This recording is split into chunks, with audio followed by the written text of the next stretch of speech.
Assalamualaikum warahmatullahi wabarakatuh. Alhamdulillah wa syukurillah wassalatu wassalamu ala rasulillah Sayyidina Maulana Muhammad ibn Abdullah wa ala alihi wa sahbihi wa mawala. Amma ba'd, hadaratil afadil yang saya muliakan, para masyayikh, para kiai yang hadir pada kesempatan ini, muqaddimah yang mulia Kiai Adi Rafiuddin, yang saya hormati Bapak, para hadirin. Alhamdulillah, kemarin saya memenuhi panggilan dari para sesepuh mustasyar untuk datang ke Lirboyo menemui para sesepuh mustasyar, dan ada sekitar 570 hadirin dari PWPW dan PWNU dan PCNU seluruh Indonesia, juga dari para pengasuh pesantren dari seluruh Indonesia. Alhamdulillah. Saya kemudian diminta untuk menghadap kepada satu majelis khusus para sesepuh mustasyar. Di sana ada Kiai Anwar Mansur, ada Kiai Nurul Huda Jazuli, ada Kiai Said Aqil Siraj, Kiai Ma'ruf Amin yang ikut melalui Zoom, ada juga Kiai Nuh Ad-Dawami dari Garut, ada Kiai Idris Abdul Hamid Pasuruan, ada Kiai Ali Akbar Marbun, salah seorang anggota Al-Hal wal Aqdi juga dari Medan, Sumatera Utara, dan sebelah Kiai sepuh lainnya. Kemudian saya diminta untuk bicara di depan beliau-beliau. Pada kesempatan itu saya sampaikan bahwa sikap saya adalah sikap menjaga hak-hak. Ada 3 hak yang bagi saya wajib saya jaga. Yang pertama adalah hak saya pribadi sebagai ahlu syahadah, bahwa saya berhak diperlakukan adil.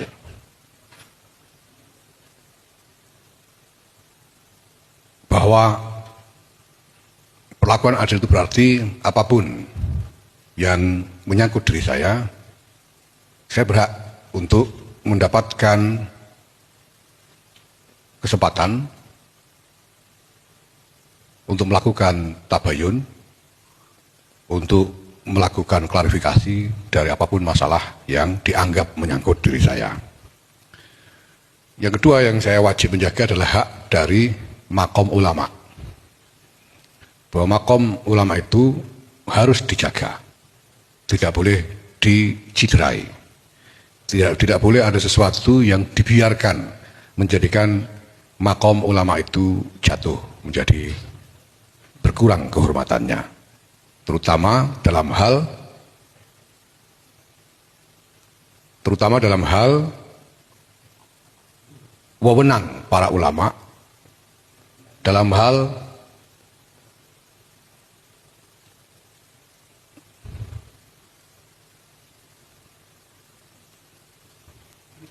monggo.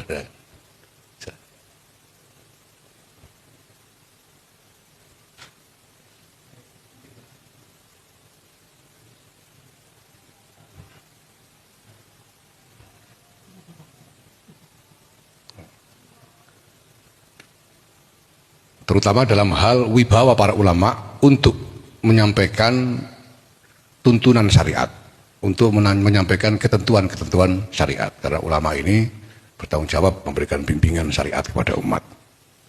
Pada tanggal 20 November yang lalu dilakukan suatu pertemuan yang disebut sebagai rapat harian Suriah.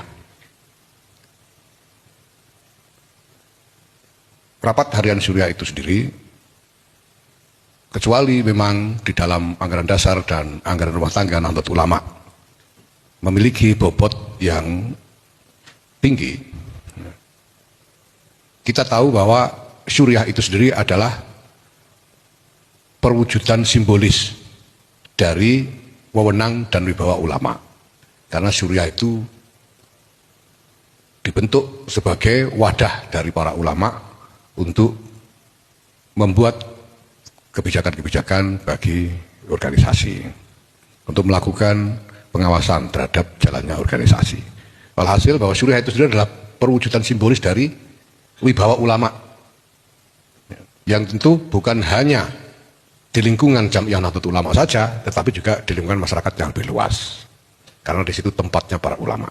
Tanggal 20 November yang lalu itu dilakukan pertemuan, dan pertemuan itu isinya adalah penyampaian tuduhan-tuduhan terhadap diri saya pribadi sebagai Ketua Umum Tanfidiyah Pengurus Besar Nahdlatul Ulama.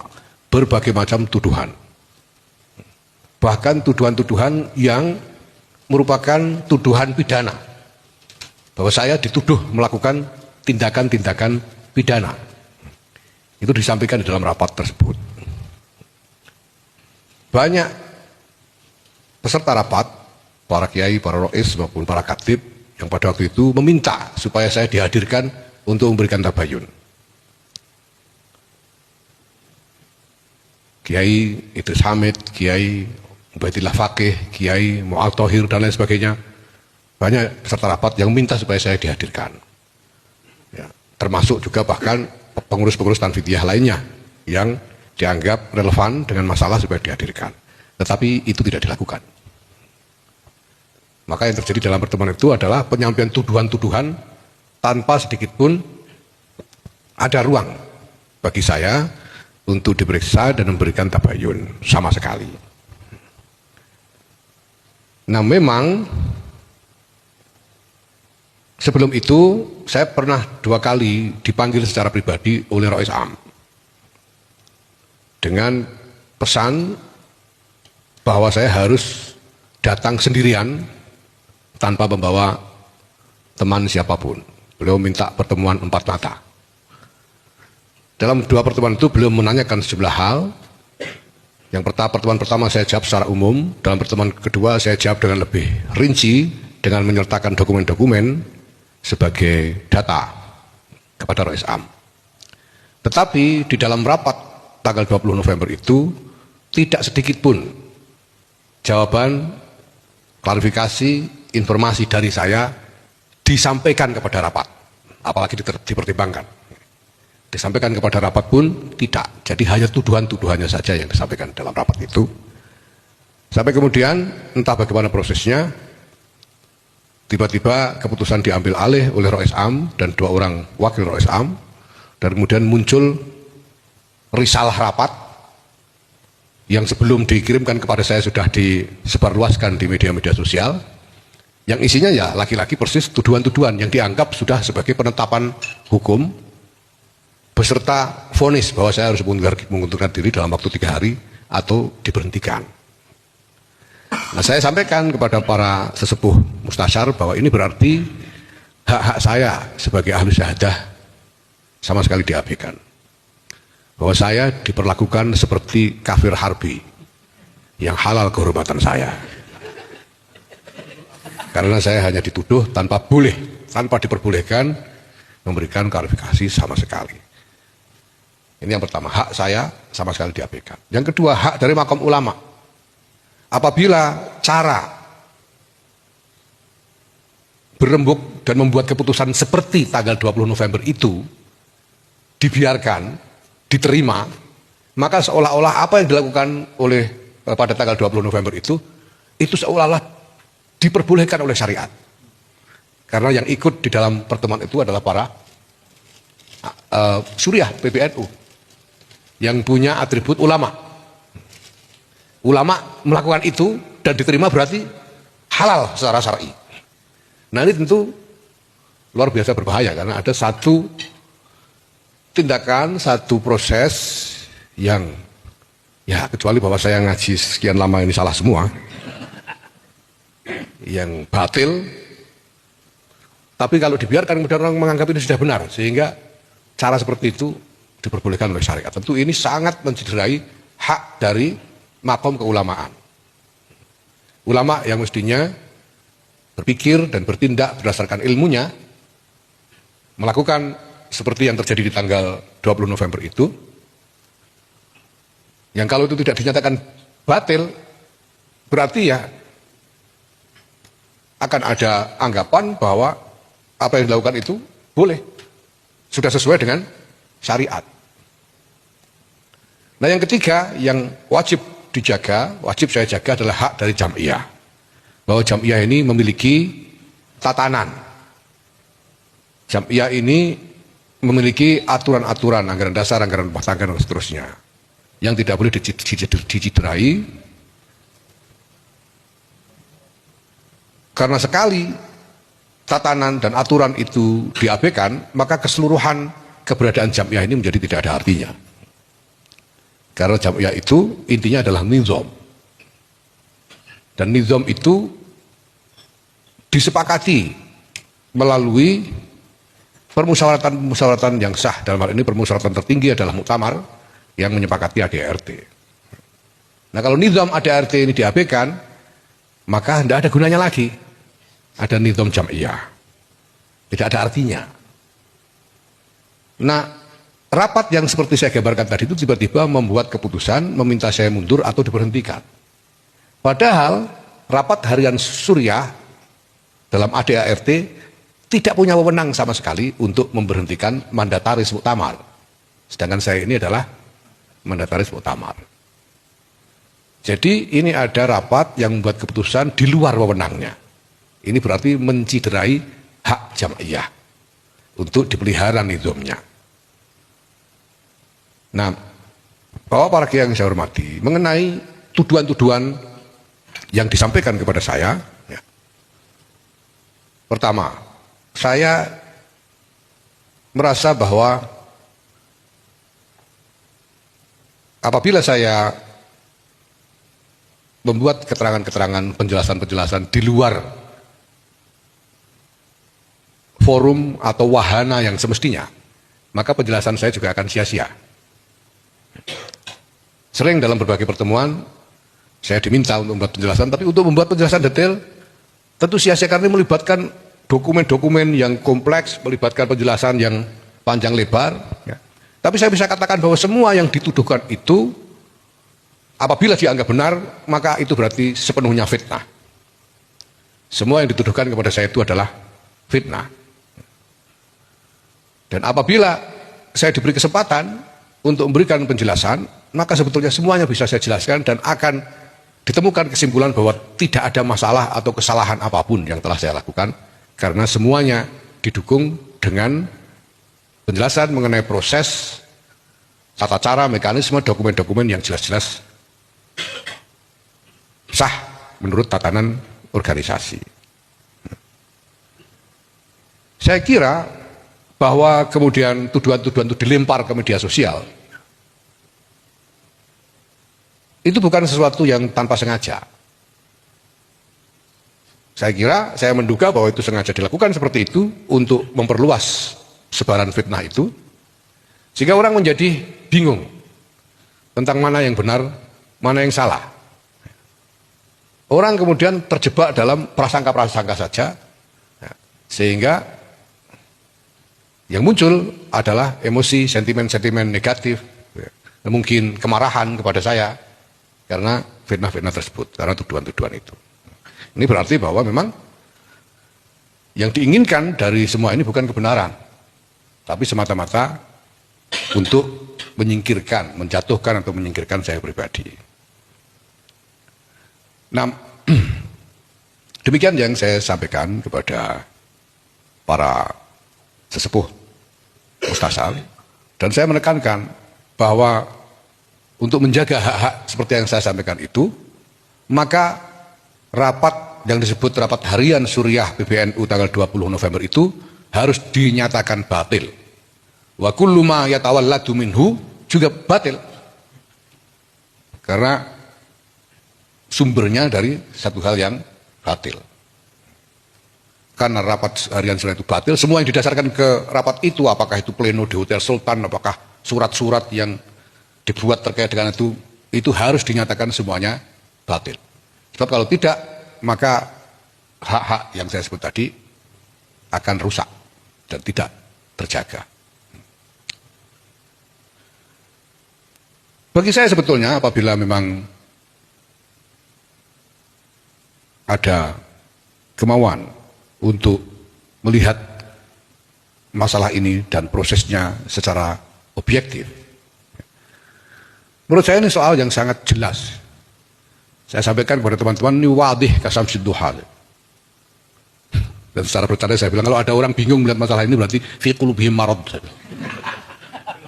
Kan jelas sekali. Orang dituduh dengan macam-macam tuduhan yang serius sampai kepada tujuan kriminal, tapi sama sekali tidak diberi hak untuk menjawab tuduhan.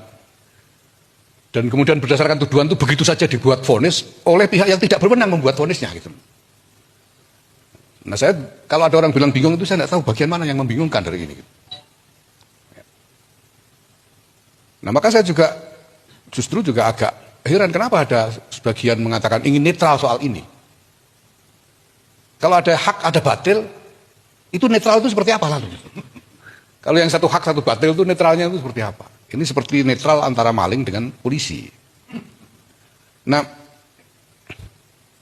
ini para kiai, para masyayikh yang saya muliakan, yang kemarin saya sampaikan, dan kemudian dilakukan diskusi di antara para masyayikh, sementara di tempat pertemuan lain yang lebih banyak pesertanya dari PWPC dan pengasuh-pengasuh pesantren itu juga dilakukan musyawarah tersendiri yang hasilnya kurang lebih sama, menuntut untuk segera islah, dan kemudian mempersiapkan muktamar bersama. Jangan sampai ada dua muktamar sebagaimana tadi disebut oleh Kiai Atib Rafiuddin, dan diberi tenggat juga, diberi deadline 3 hari harus bisa islah. Saya tentu saja menyatakan saya siap untuk islah. Saya kira sudah banyak yang melihat pernyataan saya di akhir pertemuan itu karena juga tersebar. Saya siap melakukan klarifikasi dengan cara apapun, kapanpun, dimanapun, dengan menghadirkan semua saksi dan bukti yang diperlukan. Karena saya terbuka sejak awal sebetulnya. Ya, maka sebetulnya itu yang paling mengherankan, kenapa saya dilarang memberikan tabayun, kenapa itu yang saya tidak habis pikir. Ya. Makanya saya katakan kalau itu diperbolehkan, ini berbahaya sekali bagi martabat keulamaan itu sendiri. Dan berkali-kali diundang, ketika diundang di Tebuireng saya datang, Roy Sam tidak datang. Kemudian ada yang diutus, yaitu Pak Muhammad Nuh dan Saudara Nur Hidayat. Dan ketika tidak dipertemukan di satu majelis bersama saya supaya dikonfrontasi, mereka menolak. Mereka meminta bertemu sendiri-sendiri sehingga saya harus menunggu sekitar 2 jam. Tapi saya ikut saja karena ini mustasar, ya saya ikut saja. Kemudian di Lirboyo kemarin saya juga hadir, bahkan bersama teman-teman, semua yang dari jajaran PBNU, tapi Roy Sam tidak hadir. Nah, sedemikian rupa sampai saat ini. Begitu dibacakan kesepakatan dari majelis PWNU dan PCNU serta pengasuh pesantren itu bahwa harus islah. Pada saat masih dibacakan saya langsung mengirim WA kepada Roy Sam, mohon waktu untuk menghadap. Tapi sampai sekarang belum ada jawaban. Tadi pagi saya mengirim surat resmi melalui Dikdaya kepada beliau juga untuk memohon kesempatan menghadap. Ya, kita lihat nanti apakah ada jawaban atau tidak. Nah, sebetulnya saya masih ada yang muskil, misalnya bahwa ya kalau saya mau islah, saya sudah nyatakan taslim, saya sejak awal, sejak detik pertama saya menghendaki islah karena saya tidak ingin, bukan soal mempertahankan diri atau katakanlah memperebutkan sesuatu, karena saya tidak ingin keutuhan organisasi ini terganggu. Bukan soal, jadi buat saya ini bukan hanya soal membela kebenaran misalnya, bukan hanya soal itu. Ya. Tapi soal juga bagaimana mempertahankan keutuhan organisasi. Maka saya ingin islah. Tapi saya tegaskan bahwa islahnya harus islah binaan al-haq. Islahnya kan harus binaan al-haq. Mana yang benar harus dinyatakan benar, mana yang salah harus dinyatakan salah. Kemudian kesalahan-kesalahan pribadi kalaupun ada, dimaafkan. Sesederhana itu. Tapi harus dinyatakan mana yang benar, mana yang salah. Tidak mungkin islahnya lalu seperti bagi-bagi kue, sudahlah kamu ngalah dikit, kamu nanti dapat ini misalnya gitu. Menurut saya itu tidak bisa, karena tidak boleh kita melakukan sesuatu apapun itu binaan al batil itu tidak boleh. Jadi kalau islah ya harus binaan al haq. Nah saya sudah tegaskan bahwa saya siap. Nah muskilnya itu kalau Rois Am tetap menolak. Nah ini lalu bagaimana itu yang tadi juga saya tanyakan ya pada teman-teman, dan sampai sekarang belum ada yang tahu gitu. Gimana kalau di sana terus menolak. Karena penolakan untuk berkomunikasi juga bukan cuma sekarang, sejak kemarin-kemarin. Jadi tanggal 20 itu ada rapat suriah, tanggal 21 pagi saya langsung mengirim pesan mohon menghadap, dan sampai sekarang tidak dijawab ya, tidak diberikan kesempatan untuk bertemu sampai sekarang. Sejak 21 November pagi. Ya, sekarang sudah 22 Desember, sudah sebulan. Dan kemarin saya ulangi lagi sampai sekarang juga belum ada jawaban. Nah, saya sendiri tidak mengerti. Beberapa seperti Kiai Said Akil Siraj itu sempat menyampaikan kemarin, ini ada apa sebetulnya, masa cuma urusan yang dibicarakan itu saja lalu bikin jadi ya katakanlah mokong seperti ini, jadi seolah-olah ada apa di balik itu. Saya sendiri bilang saya juga tidak mengerti. Nah maka ya sekarang saya menunggu bagaimana respon dari Rois Am dan bagaimana tindak lanjut dari para masyayikh mustasar tersebut.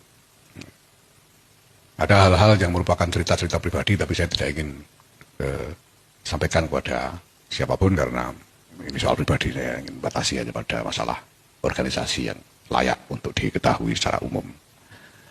Ini saya kira para kiai, jadi saya sebenarnya siap untuk menempuh cara apapun demi maslahat organisasi ini, ya, dengan menjaga tiga hak yang tadi saya sebutkan, karena itu hak yang mutlak. Kalau saya tidak diberikan hak saya sebagai ahlu syahadah, itu kan sama halnya saya ini dihukumi sebagai kafir harbi. Kalau makom ulama itu tidak dihormati dengan ketentuan norma-norma martabat, wewenang dan ketentuan syariatnya, lalu apa gunanya ada ulama? Kalau tatanan organisasi juga diabaikan, lalu juga apa artinya ada jamiah?